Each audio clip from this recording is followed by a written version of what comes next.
Recording is on. Ahora agarró. Acá. Sí, estamos entonces con Gustavo Basso. Bueno, Gustavo se dedica a la acústica desde hace mucho tiempo, es ingeniero en telecomunicaciones y doctor en artes por la Universidad Nacional de La Plata. Es profesor de acústica musical en la Facultad de Artes y docente, investigador, categoría 1, también de la Universidad Nacional de La Plata. Ha dirigido y dirige proyectos de investigación relacionados con acústica en general y salas en particular, infinidad de proyectos, digamos. Autor de varios libros y artículos relacionados con esta temática. Y tuvo a su cargo el diseño acústico de salas, para muy importantes salas, digamos, para música en el país y en el exterior. ¿Qué tal, Gustavo? ¿Cómo va? Sí, Ángel, ¿cómo te va? ¿Qué decís? Todo muy bien, todo muy bien. Bueno, sabés que nos trae acá el tema de la acústica y el enfoque particularmente hacia los instrumentos musicales, pero vamos a hacer una cosa más global, ¿no? Lo primero que te querría preguntar, bueno, agradecer primero que estás acá con nosotros, que te prestás Yo te agradezco la invitación antes que nada. Es muy lindo estar con ustedes y tenemos una trayectoria juntos muy larga. Hace mucho tiempo que participamos de cosas comunes y nos hemos encontrado, así que gracias por invitarme. Sí, exactamente. Siempre tenemos muy presente y, bueno, creo que aquella primera charla que diste en la Asociación Argentina Luthier en el Jardín Japonés fue, mira, si no fue 2001, fue 2002, estamos hablando de hace un tiempo. Hace mucho tiempo. Sí, por eso es cierto que tenemos una relación larga y bueno, ya van pasando los años, ¿no? Lo que quería preguntarte primero es, ¿qué enfoque tiene la acústica, digamos, como disciplina científica, digamos, con respecto a la música y a los instrumentos, que pueda diferenciarse del enfoque que tiene un músico o el que tiene un luthier sobre ese objeto, sobre ese fenómeno? Bueno, la acústica no tiene una visión tan diferente de la de un luthier o un músico, pero quizás sí tiene herramientas diferentes de aproximación. Nosotros dividimos muy claramente en acústica lo que es señal acústica y lo que es sonido. Señal acústica es la parte física, lo que nos llega, y sonido es lo que oímos como representación mental. Ahora, en general, en el instrumento ocurren las dos cosas, o sea, uno acciona sobre la física, hace los instrumentos, los toca, los controla y lo verifica o lo disfruta con su mente, con su percepción.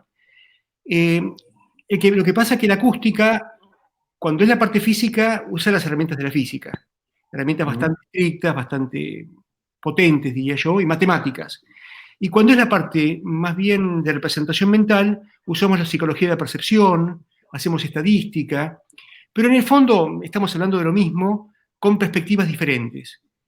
Lo que sí es que la ciencia acústica ha avanzado enormemente en los últimos 20, 30 años, enormemente, en gran parte por la computación, sin duda. O sea, con modelos digitales, con la posibilidad de poder grabar un sonido y analizarlo con mucho detalle, cosa que antes no ocurría. Se ha avanzado un montón en cuanto al conocimiento profundo del funcionamiento de los instrumentos musicales. En cuanto a la percepción, además de una enorme cantidad de datos, ensayos psicológicos o de psicopercepción, lo que se ha logrado y mucho es incorporar en la cadena de lo que es un instrumento de música también la sala. Es decir, para un acústico no le interesa tanto cómo suena el instrumento, interesa por supuesto como objeto físico, pero cómo suena el instrumento a un metro de distancia, interesa lo que oye el espectador. Y en ese caso, el instrumento se completa con la sala. Esta fue una idea maravillosa que tuvo Lothar Kremer. Lothar Kremer fue el acústico que diseñó la Filarmonía de Berlín, por ejemplo, un genio de la acústica del siglo XX, y él tiene un libro sobre violines, muy famoso, muy, muy lindo, muy técnico, digamos, muy matemático, donde él plantea esta cuestión. Dice, un violín es una cosa en una plaza, es una cosa en la sala de conciertos, es una cosa en mi living, es una cosa en el baño. Entonces, si yo no digo dónde lo voy a tocar, dónde lo estoy poniendo, el sonido no se completa. Creo que es una novedad importante que yo tomo mucho en cuenta cuando hago una sala, porque me interesa cómo suena el violín ahí adentro, más Claro, que en otros sí. lugares. Y te ha pasado a vos, como luthier muchísimo, seguro, que a lo mejor un instrumento en una sala muy chiquita es un cañón, y por ahí lo pones en una sala grande, en una sala de conciertos, y no suena. Y no pasa nada, sí. Y a lo mejor un Stradivarius, lo he visto yo, un Stradivarius que en una sala chica suena igual que otro, digamos, no hay mucha diferencia, en una sala es el único que se oye, y el otro desaparece. O sea, mira, justamente, perdón, que te interrumpo, justamente estás mencionando un fenómeno sobre el cual te iba a preguntar, ¿sabes? La traía. Es decir, ese fenómeno en particular, de un instrumento que suene razonablemente bien o igual a otros en el corto alcance, digamos, pero tenga esa capacidad de proyección, ¿es, digamos, mensurable desde el instrumento mismo o necesitas necesariamente esa interacción con el fenómeno de la sala? ¿O hay instrumentos que funcionan en todas las salas mejor que otros? Sí, bueno, muy buena pregunta, porque esto habla un poco de lo que se conoce de acústica física ahora. Obviamente, en este caso estamos hablando de una interacción entre el instrumento y el espacio, porque estamos comparando distintos espacios. Ahora vos pensá un violín, porque yo soy violinista, me es más fácil hablar de violín que de otra cosa. Sí, cuando te presenté nos dije que eras violinista, ¿cierto? Digamos, lo tengo físicamente incorporado, otros instrumentos tengo que pensarlos más. Un violín, cuando yo toco, o toco un violinista cualquiera, hay una cantidad de energía que le puedo entregar que es un límite. Si aprieto más, rompo el sonido. Digamos, hay una cantidad de hercios o de energía que tiene un límite y punto. Obviamente lo puedo entregar bien o mal esa energía, y según bien o mal lo entregue, va a ser Perman o yo. Perman la entrega bien y suena una maravilla, yo lo entrego más o menos y suena más o menos. Pero digamos que la cantidad de energía que le entrega Perman o le entrego yo al instrumento tiene un límite. Seguro. Ahora, el instrumento es distinto, un instrumento de gran calidad, lo que hace que esa energía que está limitada a una cantidad de hercios o de joules determinado, tiene que transmitirse al aire. Y un mal instrumento, primero que o no lo transmite directamente. Un violín, por ejemplo, eléctrico, mudo, que no tiene caja de resonancia. El violín no suena nada, hasta que yo lo enchufo y le coloco un micrófono.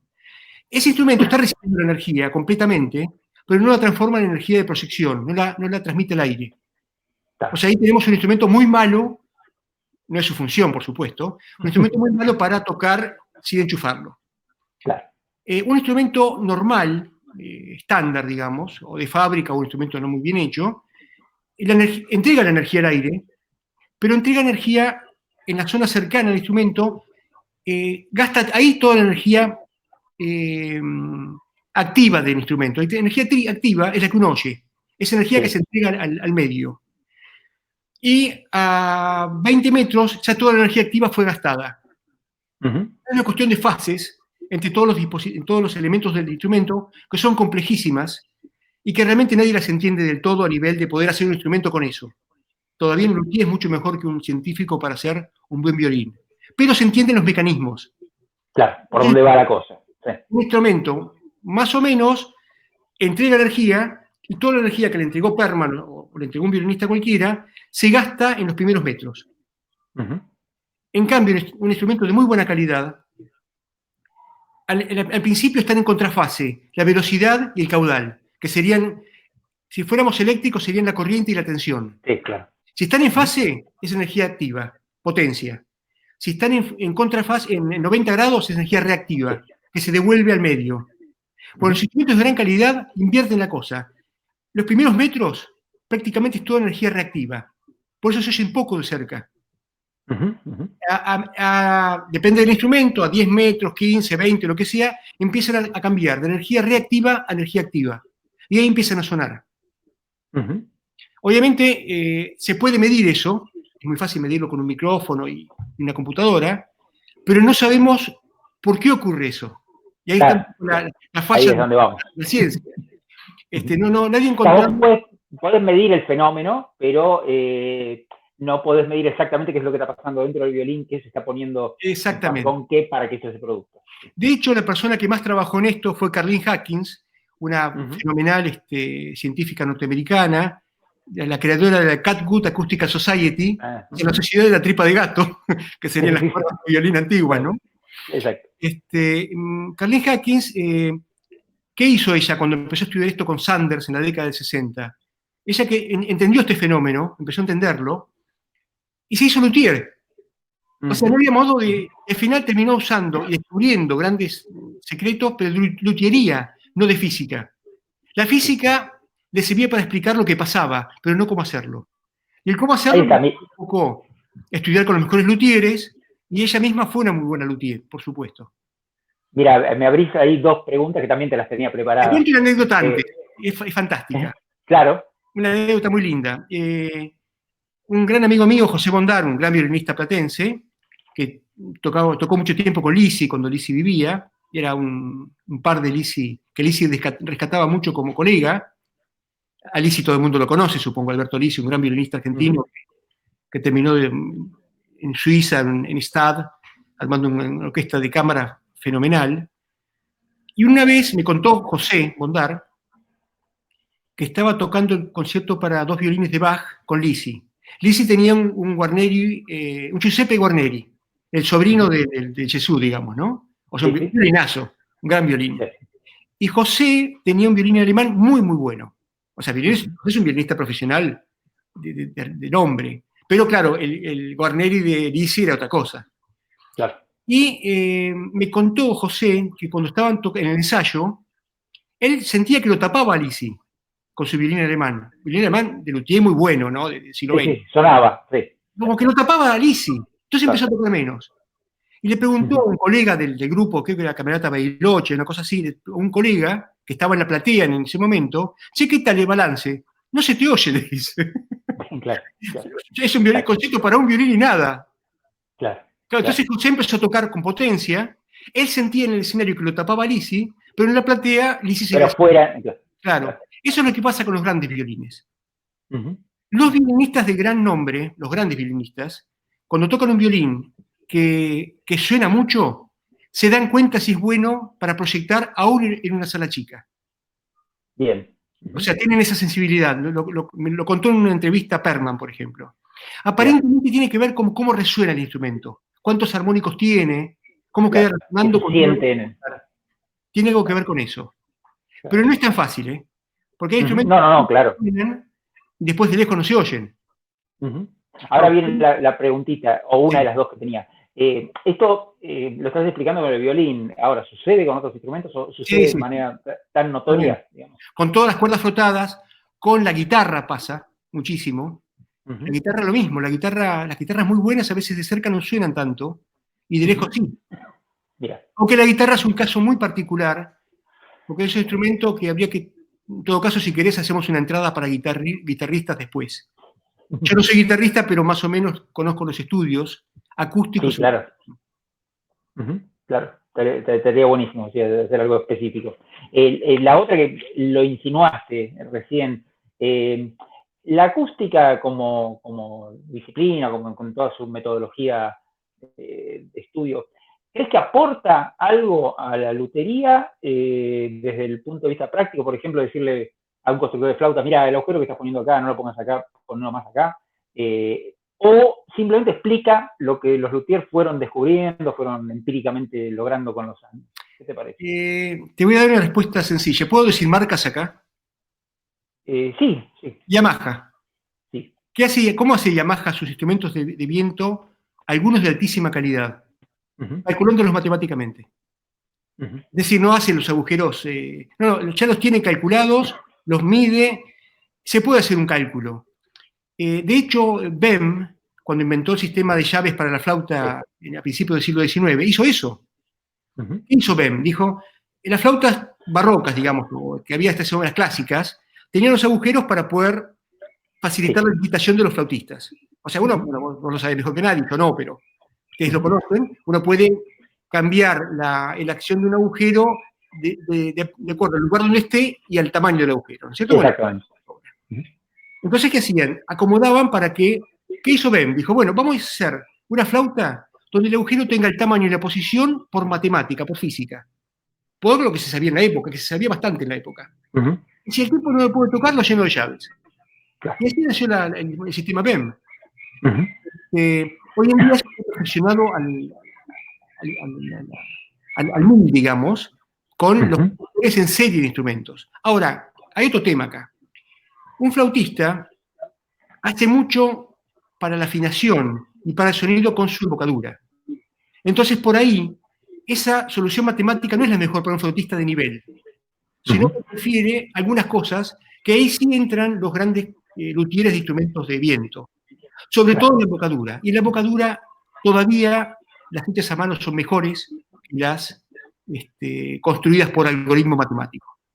Incluso Yamaha, Miyazawa, Muramatsu, todas las grandes, Armstrong, todas las grandes marcas de flautas siguen teniendo la línea alta terminadas a mano. Claro. Por ahí es eso, ¿no? Por ahí. Y la parte del cuerpo, ya algunas marcas lo están haciendo por computadora directamente y está funcionando bien. Claro, claro. Con respecto a las cuerdas, sí, hay muchas cosas que se conocen y ahora hay muchos luthieres que están acercando el bochín mucho con mediciones, pero la parte final la hacen ellos. Claro. Donde hay que ajustar el detalle. Claro, exactamente. Pero les ahorra un montón de camino. Y acercar el bochín con mediciones de espesores, de cómo colocar el abanico en la guitarra, bueno, esas cosas, ¿no? Claro. Claro, recuerdo aquella charla, mira, que tiene casi 20 años, decías algo así como que el instrumento estándar actual es mejor que el instrumento estándar de la época de Stradivari, por ejemplo. Sí, pero sí. el Stradivari sí, mejor. claro. Pero la punta de la pirámide sigue siendo lo mismo, digamos. Claro, claro. De hecho, en violines todavía los grandes violinistas siguen tocando con esos violines. Con aquellos. Con aquellos, digamos, increíble, ¿no? Claro. Y pasaron 300 años. 400, no, 300 años. Sí, es un tiempo para un instrumento. Sí, sí. Bueno, esto nos lleva, digamos, a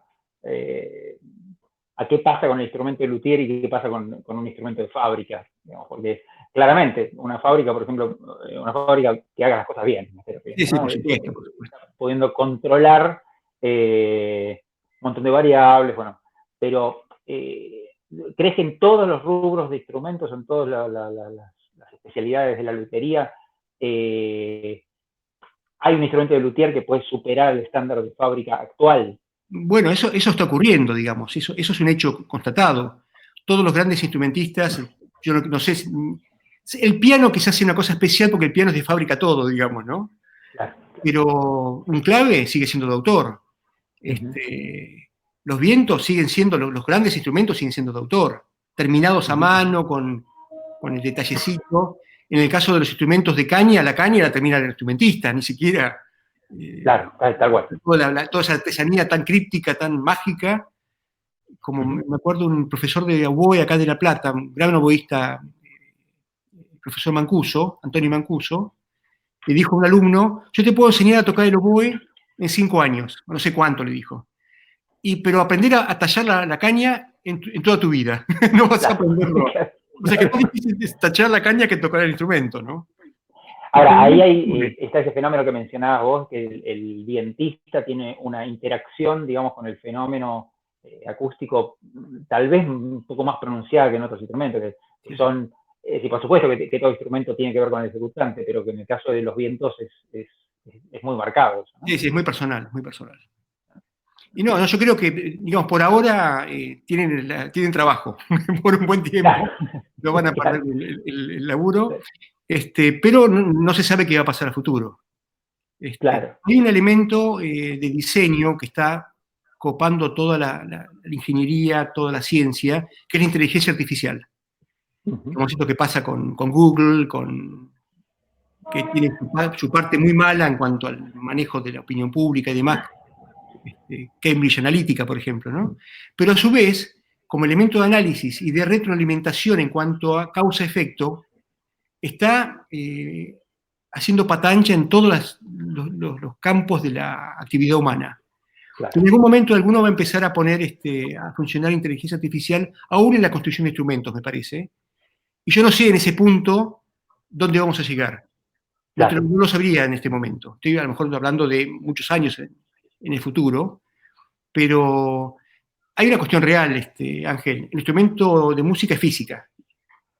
Y eso tiene que en algún momento poder imitarse por física, no solamente por por tradición. Ahora, no lo veo cerca para los grandes instrumentos. Claro, ahí también habría una pregunta que suele hacer. Viste que uno, digamos, antiguamente tenía como referencia sonora de un instrumento escuchar el instrumento en directo.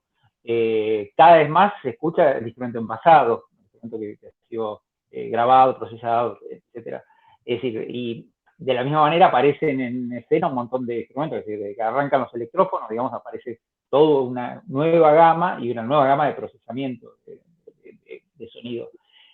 ¿Van a desaparecer los instrumentos, los grandes instrumentos, como decís, los instrumentos clásicos, el violín, la flauta? Si supiera eso. Mira, es cierto que en la actualidad hay una obra maravillosa de teoría musical o de práctica musical, que es el Tratado de Orquestación de Héctor Berlioz, 1820, será, bueno, no me acuerdo bien la fecha, pero principio del siglo XIX, donde Berlioz dice una cosa increíble, dice, a mí los instrumentos no me interesan, me interesa el sonido, yo compongo con sonidos. Y él hace una comparación maravillosa, decía, un violín en pizzicato se parece más a un laúd, y un violín en armónico se parece más a una flauta. A mí no me interesa cómo lo toca el tipo, me interesa lo que suena.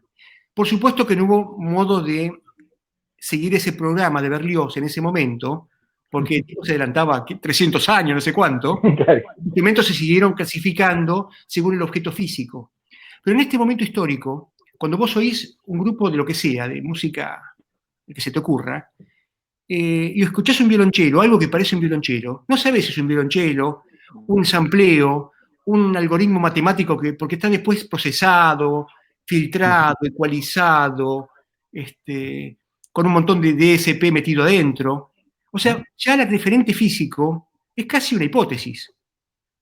Entonces, de todas maneras, así como hay un movimiento globalizador que va hacia eso, porque la gente ya no oye música en vivo casi toda la música la oye por computadora, auricular, teléfono. Hay también una cantidad de gente tribal, son tribus musicales, que les gusta hacer música como en el 1800, por ejemplo, esa música barroca, o en el 1700, con todo con la afinación de la época, con los instrumentos de la época, y eso va a seguir existiendo. La globalización, por suerte, permite la existencia de tribus no globalizadas. Por supuesto, minoritarias. O sea, yo creo que siempre va a haber instrumentos de tracción a sangre que se van a estudiar y se van a tocar. Va a haber gente. Pero el tema es que lo masivo está yendo por otro lado. Eso es totalmente cierto. Está yendo por otro lado. Y hay instrumentos como los instrumentos, digamos, los grandes instrumentos no amplificados, violines, guitarras, flautas, etcétera, saxos, que uno no los puede apreciar en toda su profundidad si no los oye en la misma sala donde estén tocando. Hay un tema que el microfoneo, por bien hecho que esté, le cambia algo, le quita algo de magia. Hay un fenómeno actual con los violines. Los violines tradicionalmente tenían tres grandes cualidades. Cuando estaban las tres juntas, la hostia. Un Stradivarius, un Guarnerius. ¿Cuáles eran? Calidad, que es lo más importante, la calidad sonora. Eso no se negocia. La calidad, si no hay calidad, aunque suene potente, no. Calidad es la primera, la más importante. Potencia y facilidad de ejecución. Son el tríptico de los violines, por lo menos. La facilidad de ejecución la nota el violinista nada más. El que lo oye no. Pero el violinista, al tener un instrumento más fácil de tocar, toca más cómodo y hace más música. Y lo buscan eso, la cosa que labure menos. La potencia era fundamental para un concierto con orquesta. Un concierto de violín solista con orquesta, un Tchaikovsky, por ejemplo. ¿Cómo lo tocas con un violín que no suena? Aunque suena poco, aunque sea maravillosamente agradable en cuanto a la calidad de sonido. Te pasan por arriba. Había un montón de violines previos a Stradivari, Amatis, Bergonzis, Guadagnana, etcétera, Mantegna, había unos maravillosos instrumentos alemanes incluso, los Steiner, que sonaban poco, pero tenían muy buen sonido. Por hoy en día los que están intactos, que no los han cambiado, se están empezando a revalorizar, porque para una grabación me sirve el fenómeno. Yo en una grabación no tengo que vencer a nadie, pongo el micrófono más cerca y aumento la ganancia del micrófono. Tal cual. Es decir, no hay un público a 50 metros que tengo que llegar con mi violín. Y los grandes violinistas por ahí, para grabar con orquesta, prefieren un violín muy fácil de tocar, con una gran calidad de sonido, aunque no tenga mucha potencia. Total, que me importa. Si eso lo hace el técnico de grabación. Entonces hay toda una especie de revival de instrumentos que con el romanticismo quedaron de lado, porque no tenían potencia, pero que eran muy buenos. Eran excelentes instrumentos. Una Amati, por ejemplo. Amati desapareció del mercado mundial, no por la mala calidad. Suena como los Stradivarius, pero no tiene la potencia del Stradivarius. Ahora con esto, y esto, qué sé yo, de futuro, ¿qué va a pasar? Hay otro tema también. Para que el público aprecie sus instrumentos, tiene que estar educado auditivamente.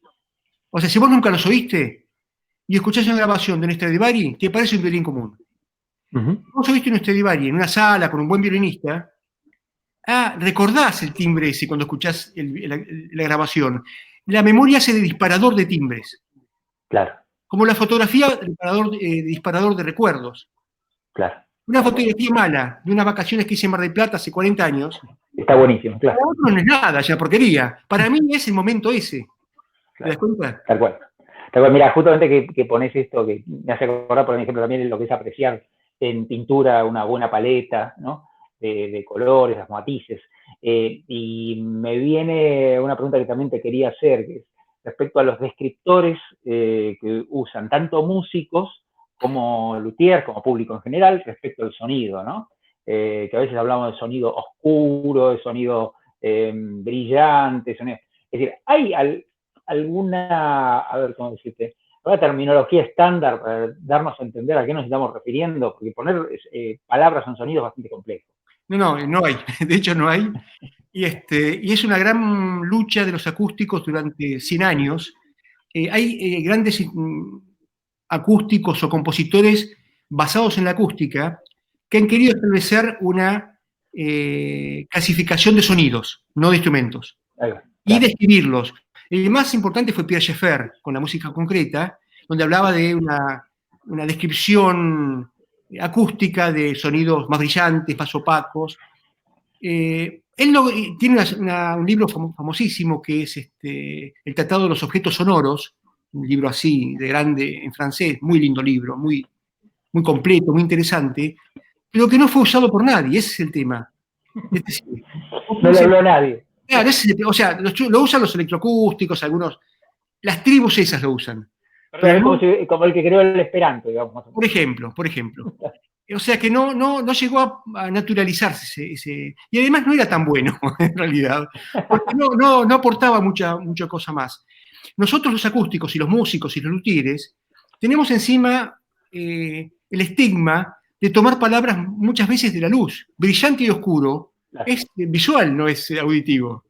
Muy pocos términos, muy pocos adjetivos de los que usamos para describir el sonido son auditivos. Son casi todos o del tacto, o de la vista, o... Sí, recuerdo una charla TED tuya, creo que El Bosque, Paseo del Bosque se llamaba, sí. Que hablabas un poquito de lo visual y de lo auditivo, ¿no? De cómo exacto. Lo visual tiene esa... Pero es cierto que usamos muchas imágenes que son visuales. Y no sé si... Justamente estamos diciendo las imágenes, sí. Claro. Quizá, Ángel, tenga que ver con que no hay todavía no se ha descubierto, no es que no haya, no se ha descubierto una causa, aunque sea multidimensional, del timbre. Así como la frecuencia uno la asocia con la altura que oye, sí. La intensidad con la sonoridad que oye, no hay un dato físico único para lo que oímos como timbre. Aparentemente, lo que se sabe en la actualidad es que disparamos distintos parámetros físicos según el timbre que estamos oyendo. Te doy un ejemplo muy fácil para un luthier. El clarinete tiene como dato más característico de su timbre el no tener los armónicos pares, sobre todo en la parte grave del espectro, ¿no es cierto? Uno oye cualquier onda cuadrada, cualquier sonido sin armónicos pares y dice clarinete. Ahora, esa ausencia de armónicos pares o esa característica tan rara del espectro solamente se activa cuando oímos clarinete o sonido de clarinete o parecidos. Si no, no existe. Ajá. Cuando es un platillo, ese dato no está en tu cabeza. Ya. O sea que aparentemente, según el tipo de timbres que oímos, el tipo de sonido que oímos, activamos algunos parámetros y otros no. Claro. Y obviamente el disparador de parámetros más complejo que existe es la voz humana, el habla. Claro. Cuando oímos a un tipo hablar, disparamos lo que se llama una percepción categorial o categórica del habla. Es como que nuestra cabeza cambia de modo y ponemos mucho acento a cosas muy diferentes a las que le prestamos atención cuando oímos música. Ahora, ¿por qué pasa eso? No se sabe. La ciencia acústica todavía no ha llegado a descubrir ese tipo de cosas. Claro, claro. Es decir, vos podría decirse que te enfocás más, le pones más énfasis a la parte perceptual, digamos. Yo sé que te dedicas, por ejemplo, a un diseño de una sala, que es algo externo, ¿no? Pero ¿te parece que, reformulando, que es más importante, entre comillas, que el fenómeno percibido que el fenómeno emitido, vamos a decir? Obviamente, uno depende del otro, o sea que si no hubiera violines no existiría cuartetos de cuerda.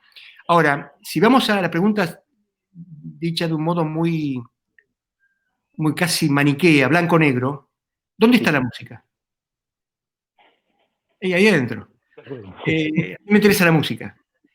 Todo lo demás es lo que, digamos, permite que la música exista. Pero mi interés último es la música. Entonces, cuando hago una sala, aunque como decís vos, es física, y hay albañiles, y carpinteros, y gente que toca y demás, a mí me interesa lo que oye la persona que esté sentada en la butaca 140. Si a esa persona no le gusta lo que oye, todo mi trabajo fracasó. Entonces me va a interesar especialmente que esa persona me diga, bueno, oí tal cosa, la flauta estaba bien, el oboe estaba mal, el cello una porquería y el violín maravilloso. Yo de ahí saco la información que necesito para que la próxima sala sea mejor que esa. Pero en realidad mi objetivo es el público, la gente, no el objeto. Pasa que el objeto es necesario para que la gente oiga bien, ¿no? Seguro.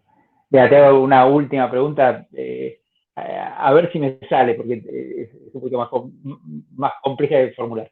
¿Qué crees que tenemos que estar mirando los luthiers justamente para tratar de perfeccionar nuestro trabajo? Es decir, porque claramente nosotros hacemos una herramienta, ¿no? Y te extiendo un poquito qué es lo que tiene que estar mirando un músico dentro del espectro de la acústica para mejorar, digámosle, su trabajo.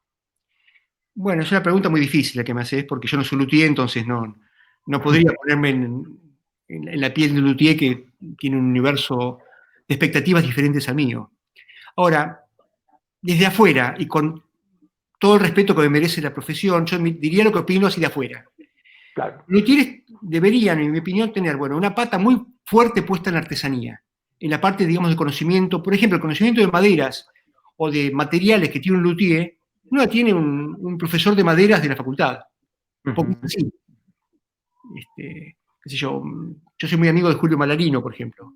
Claro. Lo que sabe Julio de maderas, no lo sabe el profesor de agronomía, digamos. Es así. Porque tiene un contacto casi personal con la madera. No solamente de densidad, sino que la suena, bueno. Claro, es otra calidad de saber, digamos. Eso es insoslayable, eso vale oro. Y eso no se puede cambiar, no se puede reemplazar con otra cosa. Ahora, si un luthier de guitarras o de lo que sea estudia la madera también científicamente, densidad, después de reemplazar una madera tradicional que sale carísima, por otra que a lo mejor es equivalente y vale la décima parte, porque no tiene toda el abolengo, digamos, en los violines del arce del Tirol o qué sé yo qué, ¿no? O el abeto armónico de no sé dónde, que sale fortuna. Entonces, uno puede, con la ciencia, empezar a buscar cosas que reemplacen, porque si nos quedamos con la tradición, el que hace una tapa que no es de abeto armónico del Tirol, no puede hacer un violín. Entonces ahí la ciencia tiene mucho para aportar, pero no para suplir lo que es el saber propio del luthier. Claro. Y obviamente estar atento a las novedades científicas, por ejemplo, lo que descubrió Carlin Hawkins, de cómo afinaban los cremonenses genios del siglo XVII y XVIII, las tapas de los violines buscando los modos de vibración, eso lo descubrió ella. Lo aplicó a sus violines, pero hoy es un estándar de un constructor de violines. Es decir, tener ese tipo de información creo que aporta mucho. O sea que está bueno vivir en los dos mundos, en el mundo de la artesanía de gran calidad y en el mundo de la ciencia también. Y con respecto a lo que le tienen que ofrecer a los músicos, porque de última el instrumento de ustedes, si no lo agarra un músico no sirve, no anda, es lo que hablábamos hoy, calidad, potencia en algunos casos y facilidad de ejecución. Pero eso no vale mirarlo en el taller. Hay que ir a tocar en los lugares donde la persona va a tocar. Pasa mucho eso, que uno se enamora de un instrumento en el taller y después no le funciona en la casa ni en la sala. Son como los amores de verano, digamos. Los luthieres genios te dejan probar el instrumento un tiempo. A mí me pasaba, yo le compré mi primer violín a Arne Carincanta, que ya no, bueno, yo murió Arne, un gran luthier argentino, y Arne me dice, tenelo un mes. Si te gusta, me lo pagás. Si no, vení y te doy otro. O sea, él era muy consciente de que uno tenía que vivir un tiempo con el instrumento. Y hasta no haberlo vivido, no. Y en el caso de los luthieres, es importante también tener noción del nivel del instrumentista. Un instrumentista no es lo mismo un instrumentista término medio que un genio. No es lo mismo. Hay una anécdota magnífica que la debo haber contado antes, pero me repito por lo visto mucho. Sí, el público se repite. Sí. Y es que cuentan que en una orquesta de Francia, de una provincia, no me acuerdo cuál era, pues, una anécdota contada por otra persona, había un instrumentista que tenía un violín, creo que era un Presenda, un gran violín. Y los compañeros le discutían que fuera un Presenda, porque aparentemente sonaba igual que los otros. Hasta que en un momento, Sino Francescatti, el gran violinista italo-francés, genial realmente, un sonido de los mejores que hubo en la historia, pasó por esa orquesta para tocar un concierto de solista. Él tenía un Stradivarius. Y los violinistas dicen, maestro, ¿no nos tocaría este Presenda? A ver qué opina usted, si le parece que puede ser. Y lo agarró Francescatti, en la tercera nota todos dijeron, es un Presenda. Claro, porque el violín ese, tocado por los violinistas muy buenos, pero estándar de la orquesta, sonaba estándar. Cuando lo agarró un violinista de clase mundial como Francescatti, le sacó todo lo que tenía. Entonces, para ustedes, es oro que sus instrumentos lo prueben grandes instrumentistas, porque tienen otra manera de sacarle sonido. Es así. Claro. Mira, te había dicho que esta era la última pregunta, pero te voy a hacer una más. Que es una creencia, algo que se dice normalmente, y como viniste con esta anécdota de tener el instrumento un mes. ¿Crees que el instrumento se amolda al músico o el músico se amolda al instrumento? Es decir, cuando en esa relación entre el instrumento nuevo y el instrumento que después ya se utiliza. Es muy difícil. Porque hay toda una creencia que se va... Es un matrimonio. Los matrimonios, hay dos matrimonios iguales. Yo no te podría contestar en un instrumento de viento, sobre todo los de metal, por ejemplo la flauta, el saxo, que no creo que se molde mucho el instrumento lo que uno hace, más allá del mecanismo. En el caso del saxo tiene mucho que ver con la boquilla y con las cañas, quizá, y ahí sí puede haber. No me voy a meter en ese tema porque no lo conozco realmente, Ángel. No. Con los instrumentos de cuerda que tienen cajas resonantes, guitarras, violines, chelos, sí se sabe que el instrumento con el tiempo va cambiando los modos de vibración. ¿Por qué? Es muy sencillo. El instrumento vibra en muchos modos de vibración.